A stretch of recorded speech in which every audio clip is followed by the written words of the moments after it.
नमस्कार। Healthy hacks में आपका स्वागत है। मेरी एक फ्रेंड जो कि खुद डॉक्टर थी, उसके कमर में बहुत दर्द हुआ करता था। उसने दूसरे डॉक्टर से सलाह ली, फिजियोथेरेपी भी कराई, लेकिन कमर का दर्द जाता ही नहीं था। तब किसी ने उसको काउंसलिंग करवाने की सलाह दी। 2-3 सेटिंग के बाद ही उसका कमर का दर्द कहाँ चला गया पता ही नहीं चला। एक्चुअली उसको कमर का दर्द नहीं था, एक साइकोसोमैटिक डिजीज़ थी। साइकोसोमैटिक डिजीज़ कहते हैं कि जब सिम्टम तो दिखते हैं लेकिन उनका कोई मेडिकल एक्सप्लेनेशन नहीं होता। ऐसे लोगों की फोकस करने की क्षमता, कंसंट्रेट करने की क्षमता कम हो जाती है, बहुत चिड़चिड़े हो जाते हैं और बहुत कंफ्यूज रहते हैं। साइकोसोमैटिक डिजीज़ किसी भी कंडीशन में अचानक ट्रिगर कर जाती है। ऐसा इसलिए होता है जब हमारे जीवन में उमंग और उत्साह की कमी हो जाती है।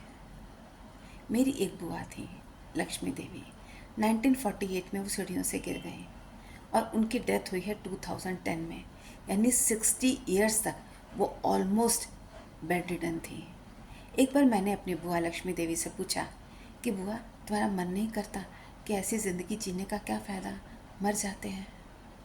मेरी बुआ ने बहुत फर्मली आंसर दिया, बिल्कुल नहीं। भगवान जिस रूप में रखे हमें जीना चाहिए, मरने की बात नहीं करनी चाहिए। मेरी बुआ अगर जी पाई तो सिर्फ इसलिए कि वो बेड रिडन थी, लेकिन उनके जीवन में उमंग और उत्साह की कोई भी कमी नहीं थी। तो उनको साइकोसोमैटिक डिजीज़ कैसे हो सकता है?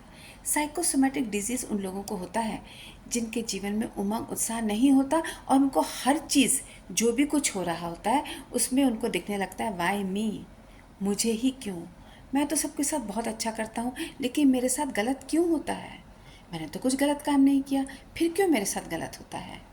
इसका अध्यात्म में एक्सप्लेनेशन है कि ये आप देख रहे हैं, ये ये एक पाइप है। इस पाइप में मैं अगर नीचे से इसको खाली कर दूं, जगह बना दूं, तो अब दोनों जगह इसके हो गया रास्ता, ऊपर भी और ये नीचे भी। अब अगर ऊपर से हम कोई चीज़ डालेंगे तो नीचे से निकल जाएगी।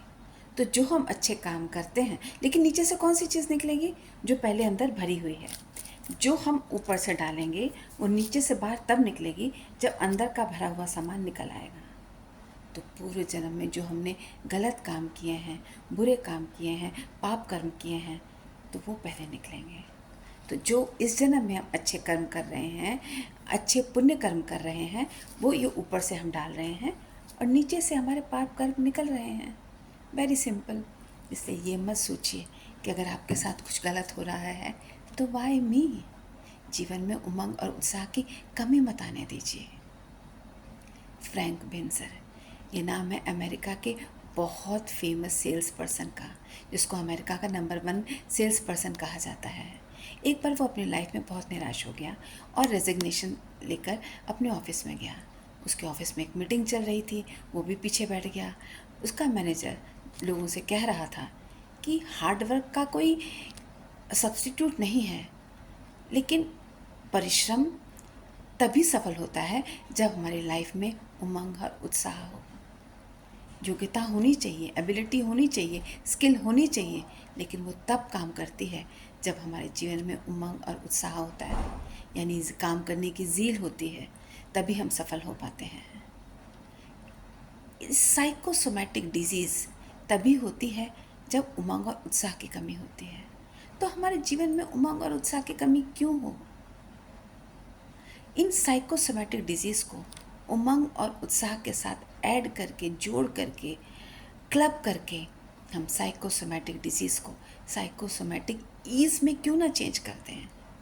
जब साइकोसोमैटिक डिजीज़ हो सकती है तो साइकोसोमैटिक ईज़ भी हो सकता है। थोड़ा सा ट्राई करिए, जीवन में उमंग और उत्साह की कमी मत आने दीजिए। देखिए, यही साइकोसोमैटिक डिजीज़ कितनी आसानी से साइकोसोमैटिक ईज़ में बदल जाएगी, और कब बदल जाएगी आपको पता ही नहीं चलेगा। ट्राई करके देखिए, बिल्कुल भी मुश्किल नहीं है।